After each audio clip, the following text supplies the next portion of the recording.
Um, it seems like the webinar is streaming live on YouTube, so I think we are live now. So good morning to the panelists and to all the audience. Welcome to panel 10A, Open Data for Anti-Corruption Case Studies from around the world. So to make it a real case studies from almost around the world, at least we focus now on Southeast Asian region. We have distinguished panelists from 3 countries at least, or 4 countries around the world. So may I introduce each of the panelists very briefly. So we'll start with Gigi or Tanisara Ryangdet. Hello, Gigi. So Gigi is the CEO and co-founder of Punch Up Weavers Thailand from Thailand. Co-founder of the Studio and Citizen Technology or Civic Tech that emphasizes the use of information and technology to make information accessible, understandable, and easy to use to make decisions and discuss social issues creatively based on data, including driving public participation. So starting from 2019, with the Thai general election, then monitoring the performance of the political sector and auditing the government budget until present. Welcome, Gigi. Second in the panelists, we have Devi Anggraini, the Public Services and Bureaucracy Reform Division from Indonesia Corruption Watch. Welcome, Devi. So Devi is a researcher from ICW, or the renowned Indonesian Corruption Watch, with 9 years experience in preventing corruption in public service sector. Devi Anggraini is a part of ICW from Public Services and Bureaucracy Reform Division. She also conducts several advocacies using open data, particularly in the public procurement area, which we'll be talking about a little bit today. Welcome. And we will wrap up our session with Khairul Yusuf, the program consultant of SINA project from Malaysia. Khairul is a program consultant with a broad experience in managing, developing, and implementing innovative development programs for government, international organizations, and civil society that directly or indirectly involve digital technology with limited resources in politically or technically constrained environment, and extensive cross-practice and cross-sector experience implementing programs of UN agencies, governments, and civil society in Asia Pacific, including digital rights, human rights, labor rights, and environment. Current area of interest is in applying innovative methods of open data and standards for transparency and anti-corruption. Welcome, Khairul. So yes, we have distinguished panelists from at least 3 countries around the world.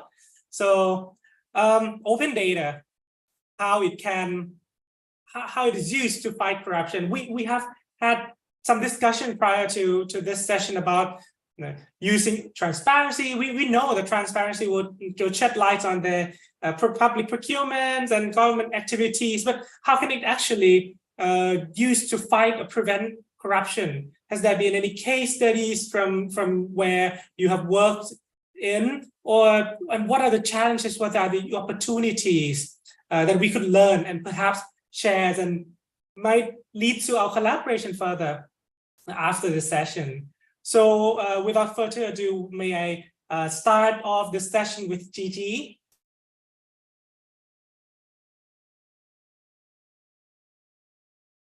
Sorry, I forgot to unmute. Thank you, Taupas, for introducing us, and it's my pleasure to be here today. And again, my name is Gigi. It's easier to call that way, and I'm from Thailand. And today I'm pleased to share with you some case studies about how we try to use open data to overcome the challenges when we try to tackle with the anti-corruption issue. And again, thank you, Taupas, for introducing me. But if you want to see more about my company, I own 2 companies, you can go to this website later. But I would like to emphasize that both of my company focus on main three goal when we talking about the open data. The first thing is we try to provide accessibility to information. I believe in so many countries have no problem about this, but as well, so many countries still struggle with this too. I think when we talk about anti-corruption issue, we focus on the transparency and the rights to know, the rights to information first. But right now, Thailand is kind of, I think, in the middle way to fight for this. And maybe Carol and David can share more about their country. But right now, we have some kind of solution and practice how to fight for the information to fight with the corruption in the future. And the other two goals that we try to reach is to increase the more efficient civic engagement when we deal with the open data and the corruption issue. And the other thing, we not think only about the citizens or the people, but we try to bridge the gap between the civil society and the public sector as well, because we believe that anti-corruption is not only one part of people, but we need to collaborate to create a kind of a successful story at the end of the day. So right now, I can share with you some challenges in my society, in my country, and how we try to overcome it. I won't say it's kind of a success case or the best practice, but how we try for the past 4 years to fight with this challenge. And maybe it can be some takeaways for you to adopt something for your country or your society as well. When we talk about the open data for anti-corruption, I can kind of define some main three issues because it deals with a different stakeholder and different player. But this is something we need to overcome it. At first, I think to kind of tackle with the corruption issues. The first one, as I said, is about the rights to know. And for the sake of transparency, is about limited access to information. Talking about access to information in my country, I can share the case which is quite current right now, because when we talk about the information in Thailand, we have two main problems. The first one is the data is not open at all. Even we think it is a public data. For example, we request a lot for the expenditure of the public sector. In this case, I just request for the parliament expenditure. It's about the standing committee, how they spend our tax in the parliament. But it's sometimes the parliament said that this disclosure of the information will jeopardize the national financial security, which we do not agree at all, because if it deal with our tax, we as a taxpayer should have the right to monitoring it or investigating and also ask the question back to the parliament. So right now we are in the process of appealing to the office of the prime minister. And the other aspect of the problem about the limited access to information is sometimes the data is open, but it's open in very poor format. Again, same with the national budget. I believe in so many countries have this kind of problem. When we try to investigate some budget of our nation, for example, we want to know how they spend for the military budget or educational budget. We need to dig down into tons of paper. For example, in Thailand, they open this information, but in 900,000 PDF pages, and then divided into 30 books. I mean, ebooks. At least it's open on the website, but you need to open all 30 books to find only one item you are interested. I think it put too much effort to the press, to the people to know about their tax, their money they pay every year to the government. So I think it's not fair for us. And even it's more simple information for about how their representatives work in the parliament. After the election, we want to know how our vote works in the parliament, right? But right now, if you want to track how the MP vote, how they get involved with each business, you will get this kind of documents. Sometimes it's better because it's kind of printed or scanned image on the website, but sometimes it's worse like this. It's a handwritten form that cannot even readable. So I think we need a room for improvement about the data that's already open, but make it more human readable and machine readable as well. So talking about this, how we try to tackle with the limited access to information in Thailand right now, we are in the process of calling for the amendment of the Information Act. Because right now we call it Official Information Act, which give the power to the authority to decide whether this information should be open or closed. But in the ideal way, it should be open by default and with a good standard, leaving no cost to the people to requesting or managing it. So we are now in the process. Actually, we call for it for a long time, but now we enter the legal process to amend this Information Act. So I think it's kind of fixing the root cause of this problem. But we cannot wait only for the future. So right now we try to develop some technical solution to solve the problem about the non-structured data right now. So we develop some, in technical term, we call OCR tool and crowdsourcing digitization tools to turn the paper format into the digital and machine readable way. So people can explore the data and investigating the irregularity in the public sector right now. And I would say that this tool is open source, so you can find it in Vivis GitHub for the developers. Maybe you can adopt it, customize it, and use in your country as well. And the other challenge, I think, when we face with the open data for anti-corruption issue, is not about the data itself, but how we can use it in the efficient way. Because as I said, it's not about we just open the data, but who can use it and how will we use it. But right now in Thailand, I think we have a little bit problem and maybe a little bit struggle with creating participating process in public decision or public policy discussion, because I think there are two ways about this struggle. The first aspect is about the audience, the user, the people, the citizen itself, because not everyone have a kind of literacy, data literacy and numeracy. When you give them a kind of about 500,000 rows of Excel, not everyone can kind of manage or understand it, which is not their fault. But actually, maybe the civil society or the government itself can help them with some tools more easy to let them explore those data more easily. And the other aspect, I think, is about the organization, the institution itself, when they create the participating process. It's just like for the sake of the norm that they just have a checklist that they need to do, and they done it without thinking how they can use the results from the participation process and embed it in the policy decision process. It's not go together. It just make it happen. Sometimes we call democracy washing, because it just have a process but not use it in reality. So right now, how we try to overcome it? First, to solve the problem in the audience or the user way, we help them creating some, I would say it's a more user-friendly tools or platform that help people investigating data, so they can have more constructive debates or conversation on that, can use those data to ask more questions or maybe give more opinion about that issue.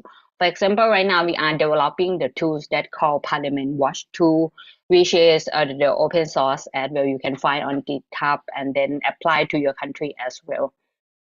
And for the aspect of working with the authority, right now we work with the budgeting department of Bangkok administration, and we try to embed budget voting in our tools for the budget visualization, and they will use the result from this platform to include in the policy process next fiscal year in allocating what the people want in each district.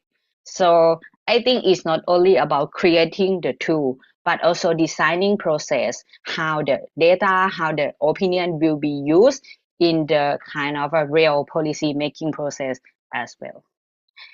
The last thing that we are now I think we just start working on this is we find that even we creating the tool, we try to collaborate with some part of the process. We still face some kind of we call it bureaucracy hurdles, because I think it's happened in maybe in almost every country when we need to deal with the public sector, because it's a big organs in the country. So we have when we try to work with them and collaborate with them to help them promote the open data in their organization or creating participating process, we always face this kind of problem, because it's new to them. When we introduce something like open data, the tech tool to them, we need to face the kind of traditional culture and some kind of fear for the change in their organization. And it follow with a kind of lack of skills or capacity, and also sometimes lack of tools they can use in their organization. So how can we tackle it? It is, I don't think we just give them a guideline or developing them the website, but we need to work with them as a part of the team. For example, right now we are working with the parliament in the standing committee of the smart and open parliament. So it's not only just tell them what the data that they should open, but we need to help them how to do that, equip them with some knowledge. So it may take time, but I think in the long run, they can work for themselves, and then maybe can develop to the further things that we cannot imagine. So I think these are kind of example that we starting from defining what are the challenges about how to adopt open data to tackle with anti-corruption issue in our country. And then we learn step by step how to work with the authority, work with the civil society, and which tool are the solution to help them increase their awareness and ability to tackle the corruption issue themselves. So maybe I finish the first round like this, and if any question we can discuss further in the second round. Thank you. Thank you very much, Gigi. Very impressive work. Despite all the challenges, the data is not open, unstructured, non-computer readable, and I would say not just non-computer readable, but an ordinary person can't read some of the handwriting documents that you show. I think this is something that we faced in many areas all around the world, and the challenges that we share, but also the great thing about how your platforms are open source and could perhaps be used elsewhere as well. So that could be something that I'd like to talk, ask further in perhaps the next round. May I move to the second panelist here, Davey from ICW. Do you be speaking in the first part of the session only, and you have to leave due to a family health issue? So thank you very much for that. But please do a session. Yeah, thank you very much, Nick. Okay. Yeah, hi, nice to meet you all, and thank you very much for inviting me to join this forum. I will share about what Indonesia and ICW do about open data for anti-corruption. And we can next. Okay. Yeah. If we talk about open data or Freedom of Information Act from Indonesia, Indonesians say information disclosure. So it's only in Indonesia, I think. About public information disclosure is a critical, I think, critical indicator of realizing a democratic country. like Indonesia, and that priorities there are three: public participation, transparency, and accountability. Easy to access to information will have public oversight. Public oversight will increase transparency and accountability. So it's a flow between what we can contribute and the outcome or result. Next. Yeah. And if we talk about the baseline or regulation in Indonesia, yes, Indonesia has regulations that guarantee data transparency. And this is about the law, Public Information Disclosure, law number 14, year 2008. This law mentioned all information is public information unless the information is declared confidential based on the provision regulated in the law. So we have right about information, all information. So public institution who get a budget like national or regional, they must open all information based on the law 14 2008.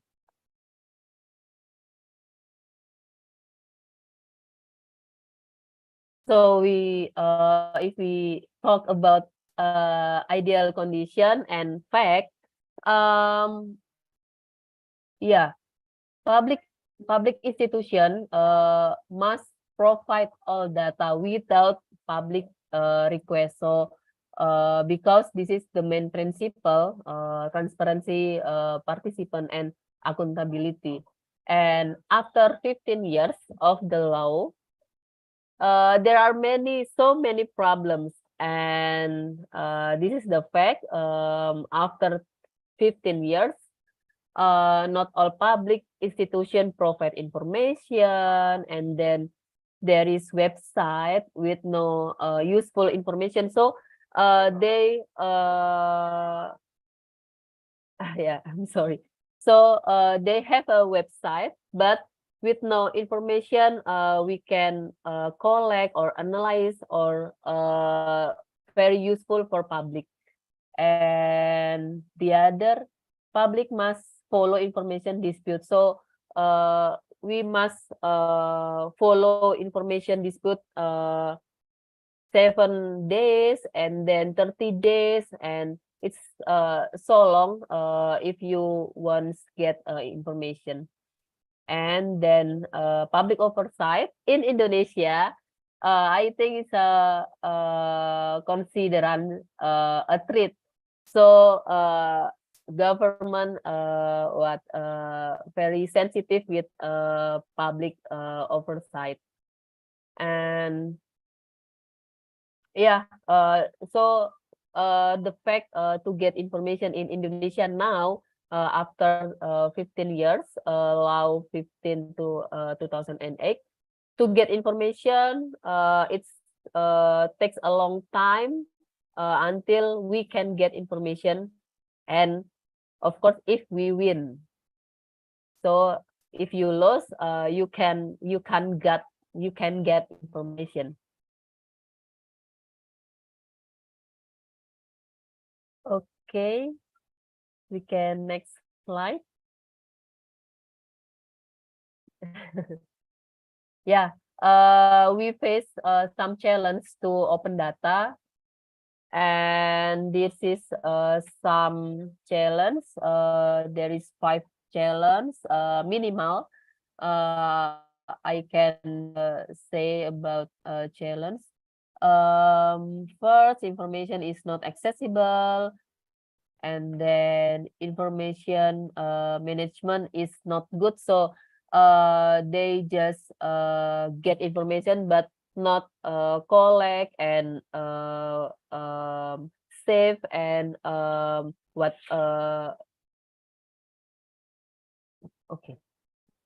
And then public institutions have different paradigm about transparency. Yeah, well, I can say they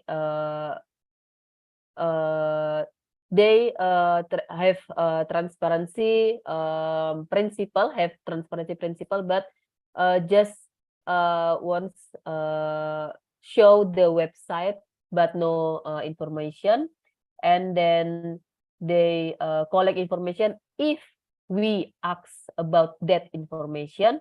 And the other thing, ineffective process and takes long time to get one information. And there's also data from government that is used by public.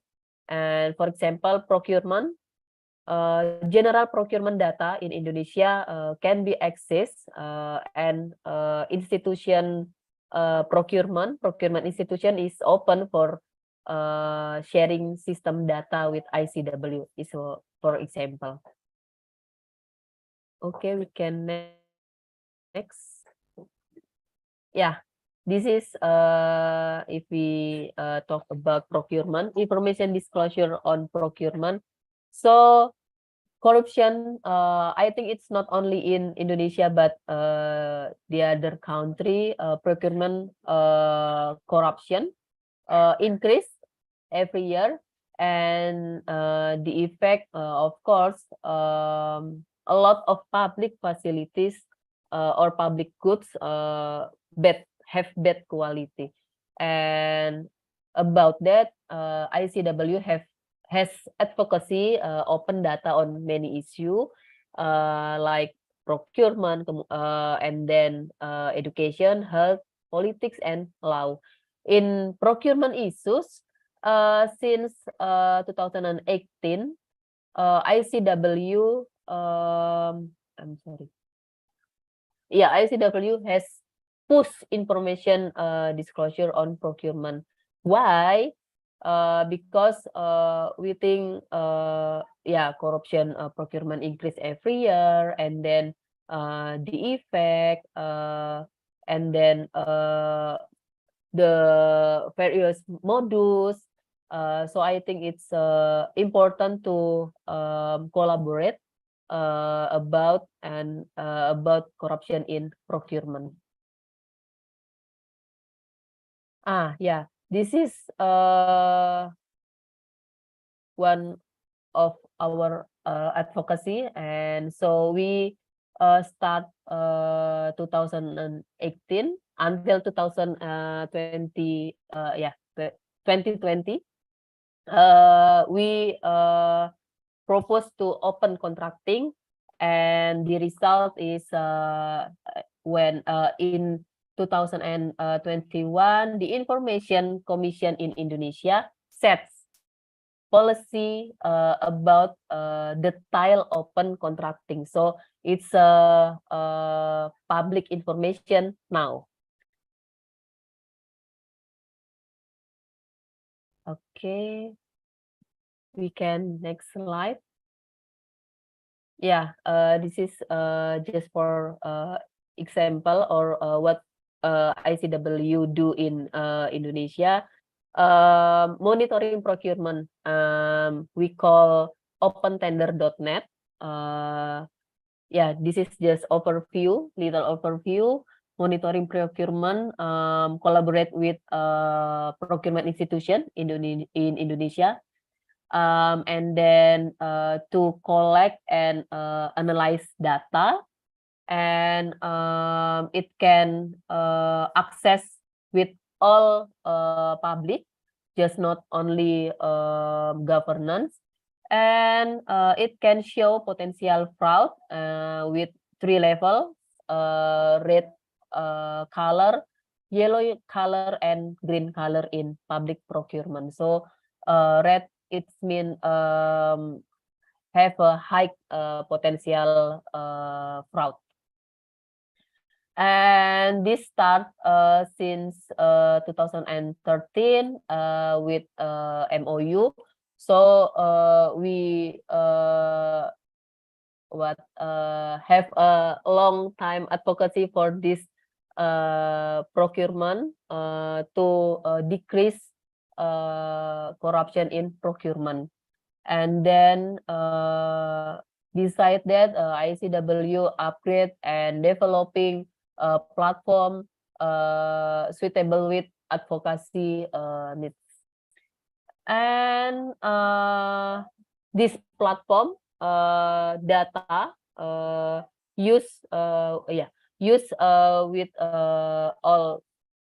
all people in Indonesia, like government, journalists, NGO, student, and the other.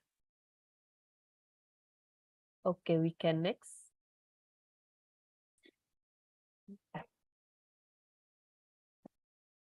Yeah, this is about politician track record. So beside procurement, ICW so focus in politics, and yeah, in Indonesia next year or in 2019, 5 years ago, sorry, 4 years ago, we have what situation about election, and it's so busy in media or social media, or if we talk in NGO and governance and the other place, it's so complicated issue about track record politician. Why we think it's important to open data, open information, or public can access easy about track record, because we think it's a main principle before you vote. So it's yeah. For example, in platform we develop in ICW, we can and we serve about world report, educational background, and standing about public issues in Indonesia or in another country. We can next.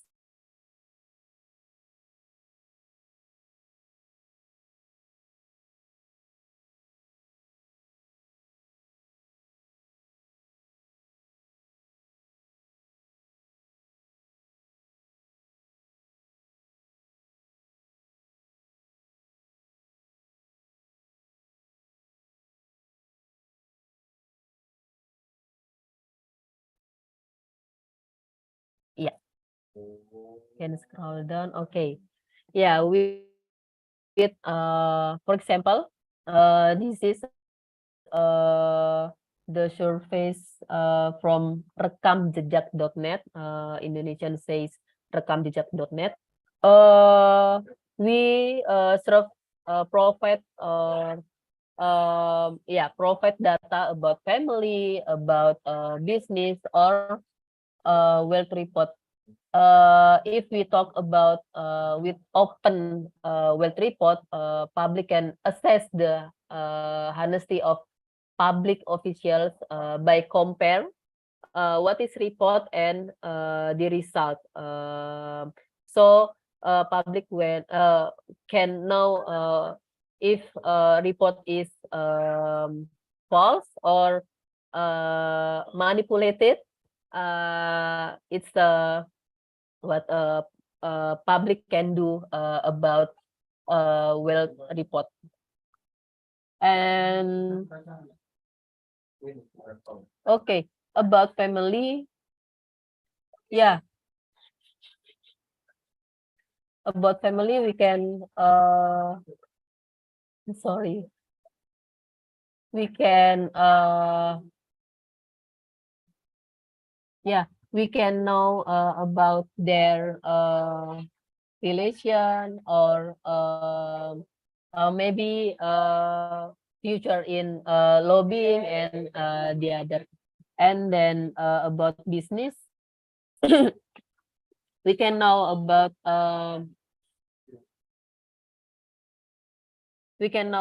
what he or she does, and will have maybe conflict of interest or not in governance. And we can move to last slide.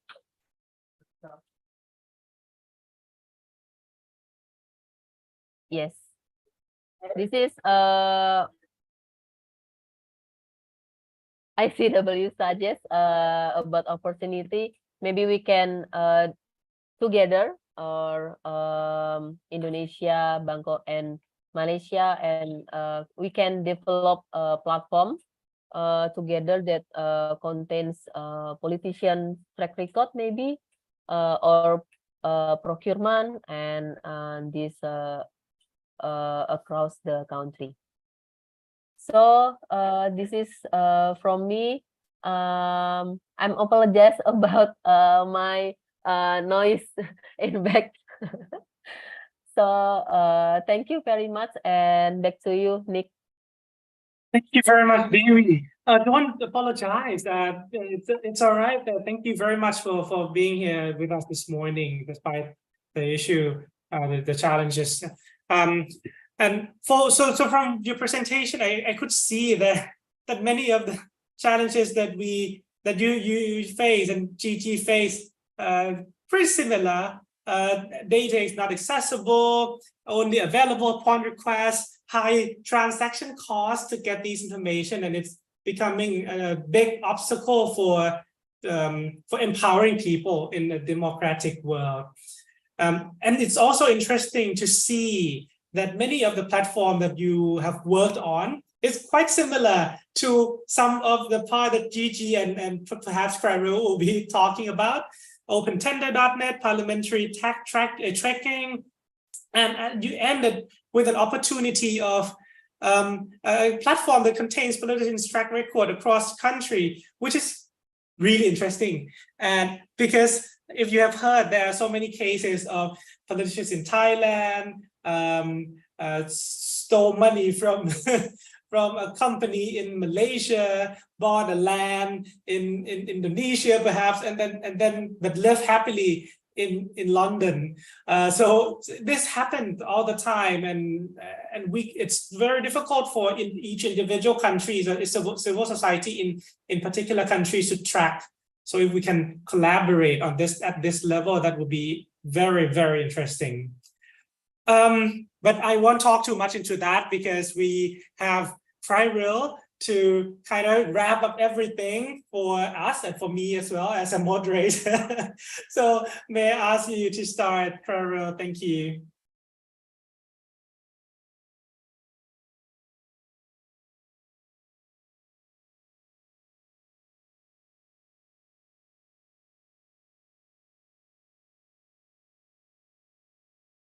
Hi, yeah, thanks Torplus for having me here. So yep, so on my side, like I'm gonna be talking about how to collaborate. I'm not gonna repeat, as you said rightly, so that it's difficult in terms of the situation in getting data. And when I mean constrained environments, whether it's politically or technical, as we shared, you know, sometimes it's not in structured formats. Sometimes it's poorly scanned data. Sometimes it's in, you know, books that sometimes you can't even get it. So all the experiences that ICW faced, as well as we faced in Thailand, were exactly the same situation that we faced in Malaysia. And it's actually quite common, especially in the area of anti-corruption. So yeah, and you know, this is globally as well. So in terms of like the global data barometer, when it comes to data, especially around anti-corruption and transparency, in terms of like asset declaration, political finance, right to information, the global score is actually 25 out of 100. So while certain things like procurement data might be available, in general, when we're looking at a lot of the information that we need for anti-corruption, usually it's not available. So, yep, again, I'm not going to go into detail on this, as fellow panelists have already shared quietly. Lack of quality granular open data, unstructured data, handwritten notes, and also we shared sometimes that you can have a restrictive legal environment, lack of a right to information law or freedom of information law, official secrets acts, and also various other laws, for example, that restrict media freedom, or even constrain collaborations, for example, with government officials in sharing information.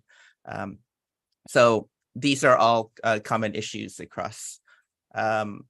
So the first time, that we faced this issue, and this is one example, was a common situation, and I think Weavis is doing a great job in terms of building, a website to make access to politicians more accessible. Just getting that basic data to be able to do applications was difficult. So the first time that we found out that, so in Malaysia, we actually failed a few times to try to build these applications and try to get the data. So the first time that, and one of the challenges was, how should the structured data look like? And if we had a good definition of what it is, that would allow us to be able to, build the applications and do the analysis that we need. So for the first time for us was when Myanmar had their first elections. There was about a coalition of about 10 different NGOs who all had information and collecting information on the elections in different pieces, but there was no easy way to get them together, like to piece it together. Nobody knew what it should be. So we actually used an open data standard for Popular to actually just use that as a reference for a spreadsheet where everybody could do it. And once we had it, that data in the spreadsheet collected by the different NGOs, it enabled folks to build, mobile applications, websites, and so on, to get better access to the elected representative data, representative in, I think it's under 2 weeks. It was pretty fast if they had the data. And we were then able to do, work with that data to do various analysis and so on. So that was the first time that we found out that we could do international collaborations using an international data standard, building on the experience of Malaysia, and then, working with folks in Myanmar partner to implement it in their local context. So basically we started learning, it's like, okay, this is a really hard problem. Getting data is so difficult. Getting structured data is also difficult. So it's quite hard to get it right the first time. And that's when we learned that even when we don't have the open data, if there are good defined data standards on the structure of what the data should be captured, it can help us either enable collaborations or at least build things. So usually I explain this in this situation. So quite usually we would have incomplete random pieces of information, bits and pieces of information. And we often feel that, oh, we don't have enough data or information to build something. So at least if we had, a data standard or on how the data should be structured, at least even if it's missing, it's a little bit clearer now on exactly what we're missing. And for those of us who are building kind of applications or data analysis, at least we can actually start kind of building the applications, even though certain things are missing, because we at least have some structure. The other situation can also be a lot of data where, thousands of documents are just dumped and you're not exactly sure how to piece it together. And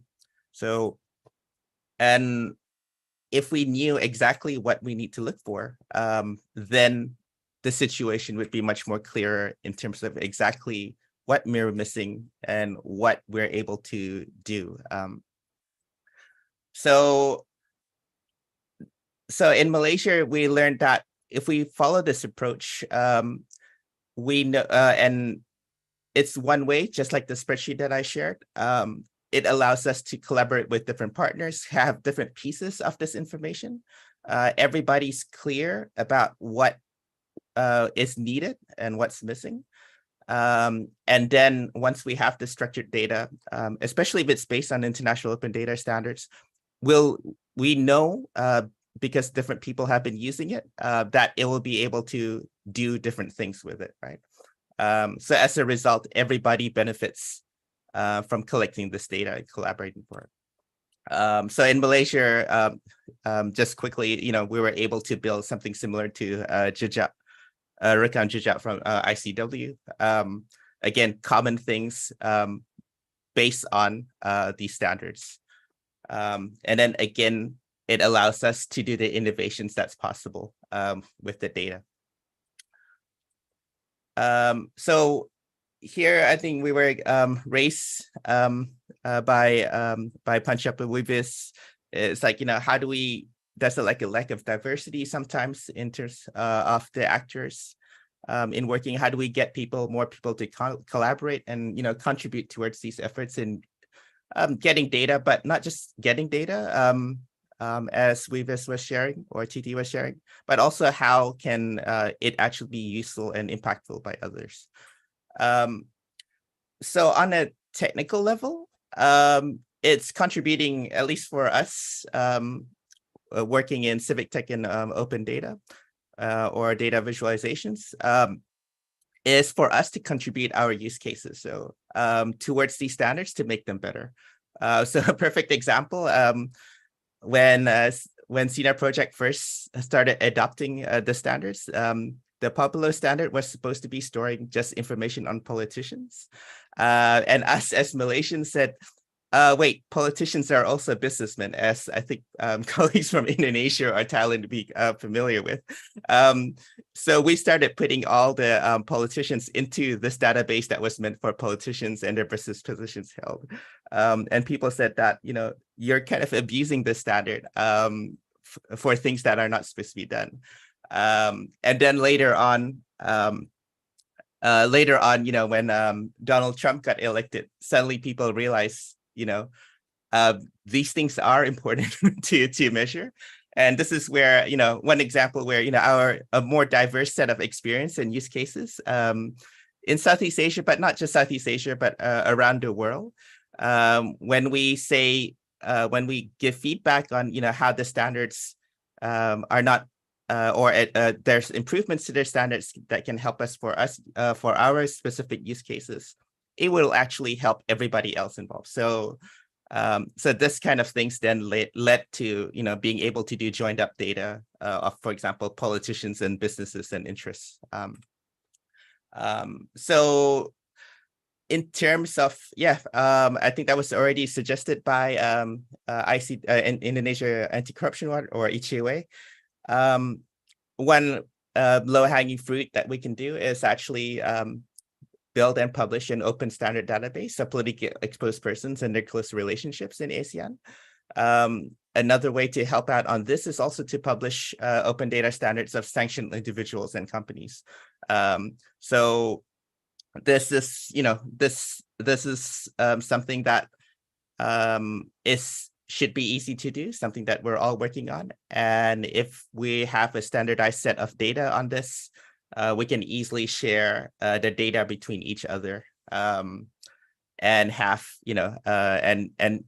and deal with transnational or cross-border crime and corruption.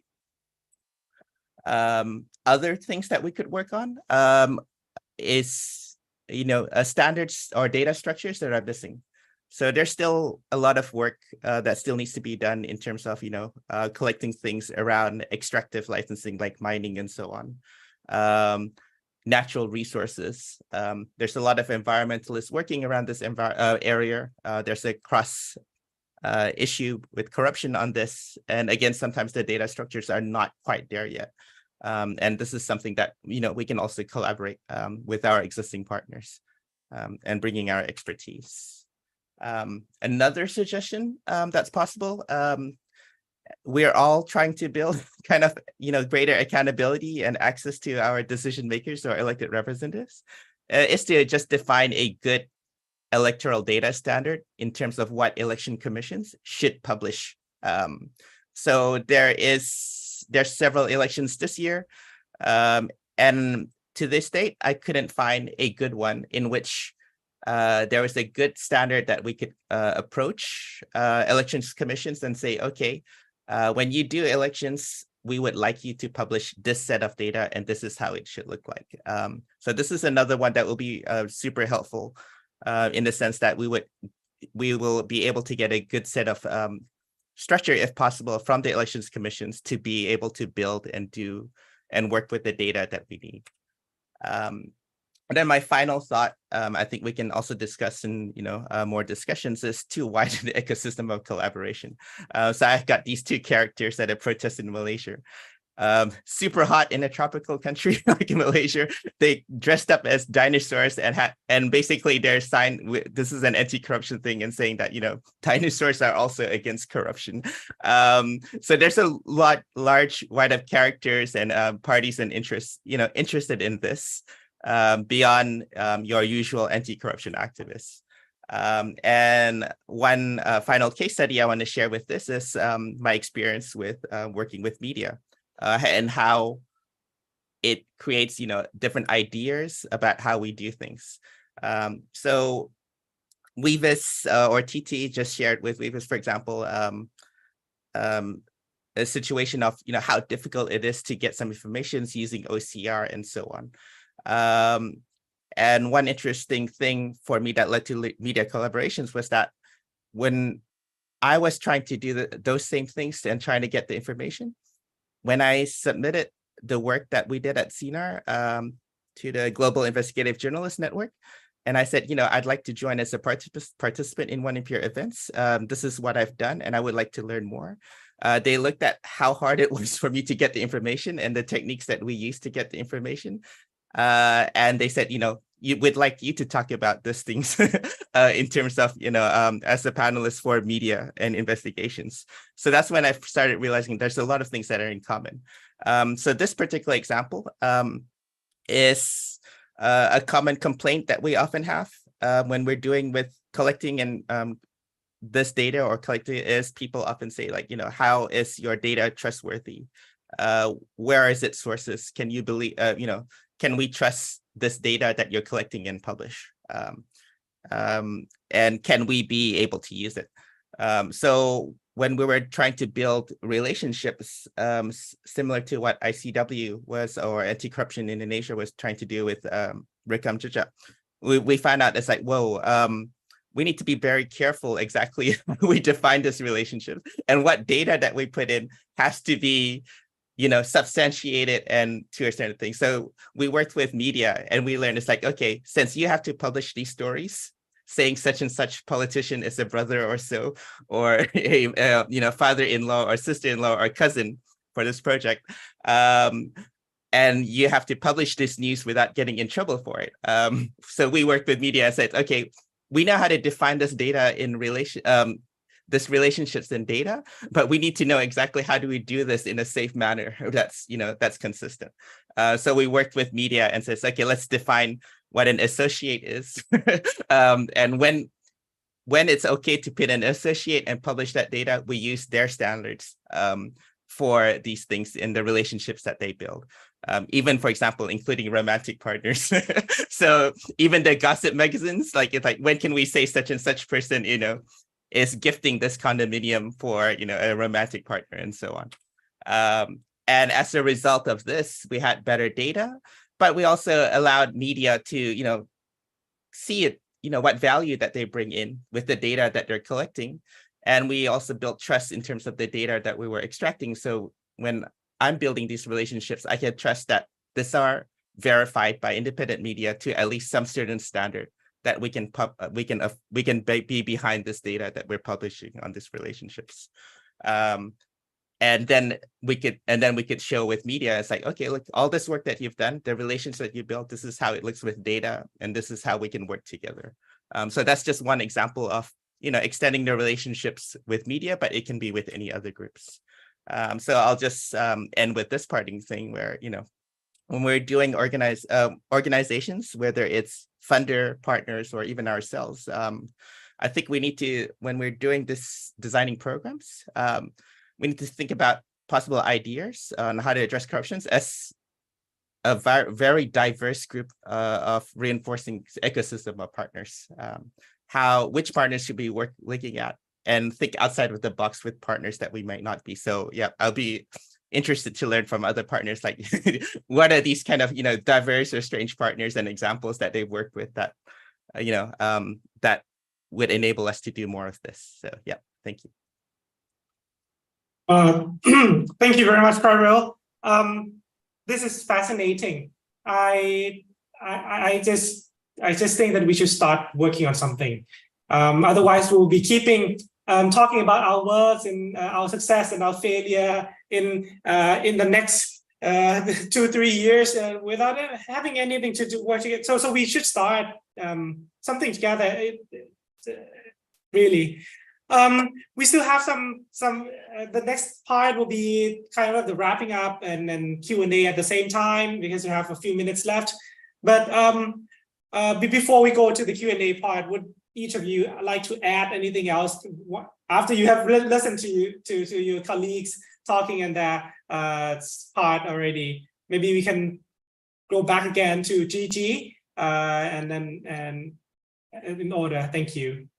Yeah, okay. I think I can, after hearing Devi and Kari talk about the opportunity, I can add something a little bit more, because I do agree that right now it's not about kind of the problem of one country, but we can see so many cases, just like a Paradise Paper or one MDB, that is across the border issue. So I think apart from Kari also suggests about a lot of technical and practice, and also Devi. So I think maybe we can do something like I'm thinking about the pooling resources as well, apart from the program, because sometimes we struggle with the same problem. We lack of human resource, we lack of financial supports.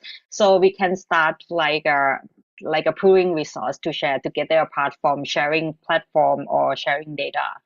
And as I do agree with the standards, because apart from setting the way of work of the people in this area, it also can put the kind of pressure to the state, to the government, that if we have this standard, we can share and we can work together with other countries in our region, maybe, or across the regions as well. And the other thing, maybe we can come up with kind of a joint research project or joint campaign each year to make this issue more kind of familiar, not only in the people in this field, but in other fields. For example, like a kind of marketing campaign, but it's a anti-corruption issue campaign each year. So apart from our region, maybe we can see how the campaign look like in other part of the world as well. So I think it's fun. It's a fun work, I think. I don't know.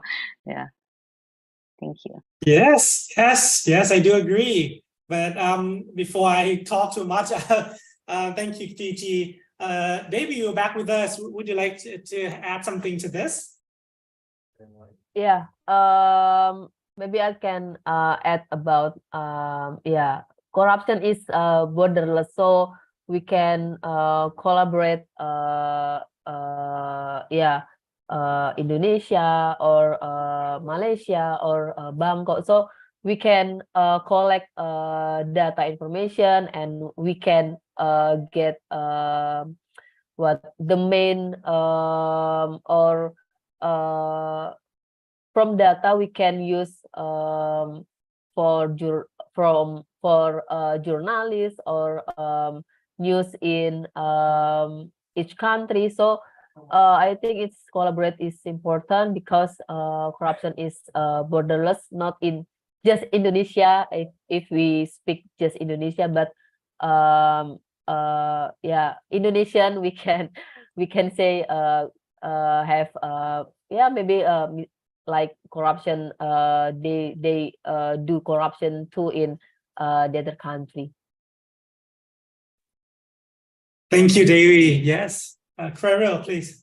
Yeah, and another thing that we learn about collaboration is that, especially regional or cross-border, is that quite often each of our countries have specific constraints that it will be almost impossible to break out sometimes, depending on the situation.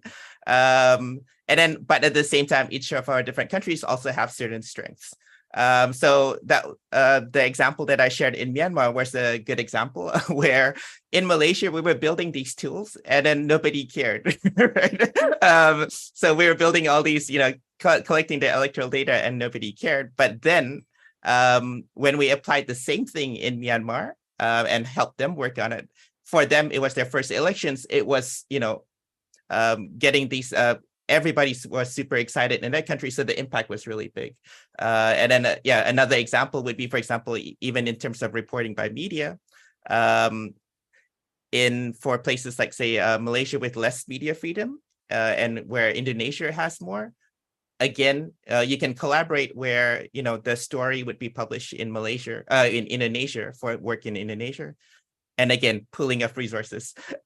I would love to work with TD because everybody keeps asking us to do more data visualizations and we don't have the resources for that. So even again, like the example that I had with Kenya, I had the data, I had the structure with the media organizations had the data, but somebody had to build, how the tool to make it interactive and work and which resource. So again, these sort of collaborations enable us to do things that we would not be able to do alone. Either individually as organizations or within our respective countries. So, yeah. Well, thank you very much, Claril, and everyone. I just say, let's do it. I forgot to introduce myself in the first part. My name is Torpat Yomanak. I'm the director of the Knowledge Hub for Regional Anti-Corruption based in Chulalongkorn University. So with that, I'd like to take this opportunity to offer to be a host for a workshop that we can come and work together seriously on perhaps creating a collaborative ASEAN Electoral Commission standard platform or sanction individuals and companies to be shared with within our region or internationally. That would be a first step, because I've seen the KPK, the NACC, the National Anti-Corruption Commission, they try to work together, but like as far as I can see, there are so many MOUs and like agreements signed, but not actual platform that can be utilized. So why don't we start off something, and it might lead to something else. Would like to ask the global initiatives to support us if possible as well. But yeah, that would be fun and very constructive to work on. I have several questions from the audience here. In the several questions that we have. So one of the questions is, I'm impressed by the work ongoing across the region, also fascinating that many challenges are shared and similar in nature, right? Can the panelists please elaborate a bit on whether they feel any of these challenges are particular to Southeast Asia, and or are they shared across other regions and countries as well? Would anyone like to respond to this?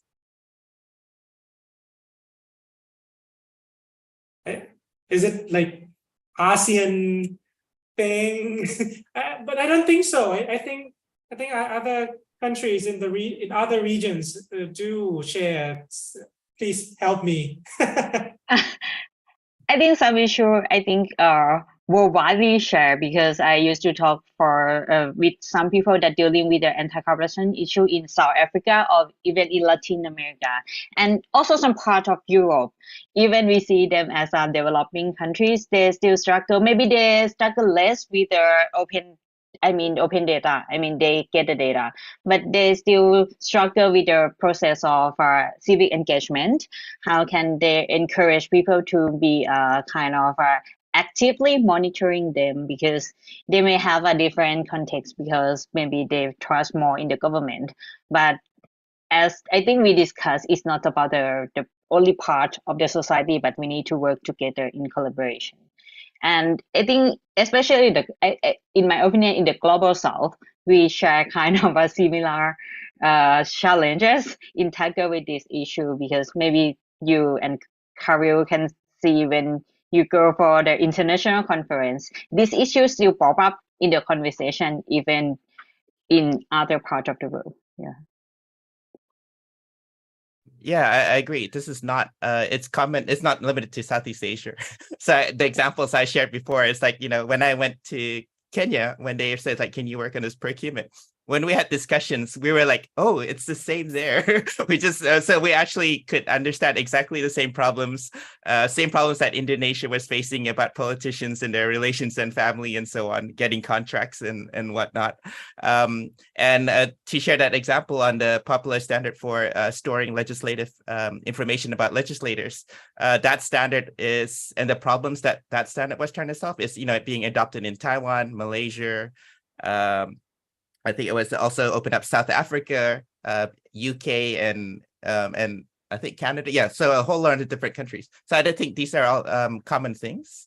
So I think having having kind of these certain international standards will be really helpful because I think any fix, for example, let's say done in another country, will be applicable to Southeast Asia as well for these common things. So yeah, we would all benefit. Thank you. And may I add that if I understand correctly, there's a precedence case of an application called development check that used by almost more than 10 countries, especially in African countries.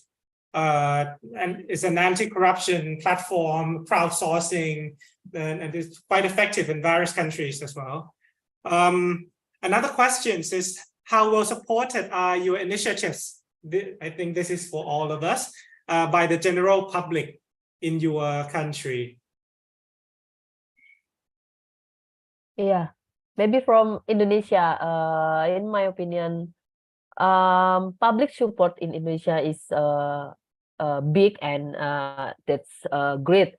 But ICW think some people or public they don't know about what they can do with data, open data, or data from governance. So this maybe can one or two or maybe more suggestion for public what they can do with this data, like procurement in open tender or track record in rekam jejak in Indonesia. So we appreciate about public support, but I think public support is need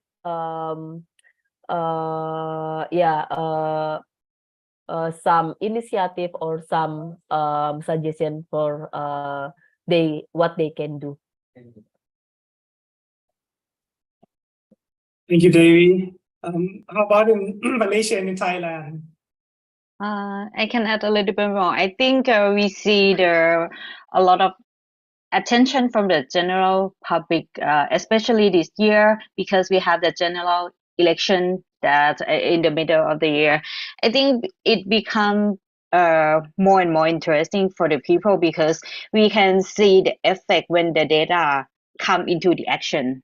I mean, the first effect is we see the anti-corruption and lack of transparency, lack of accountability turn into other problems, not just kind of the fraud money, but it turns into the barrier of development of the country.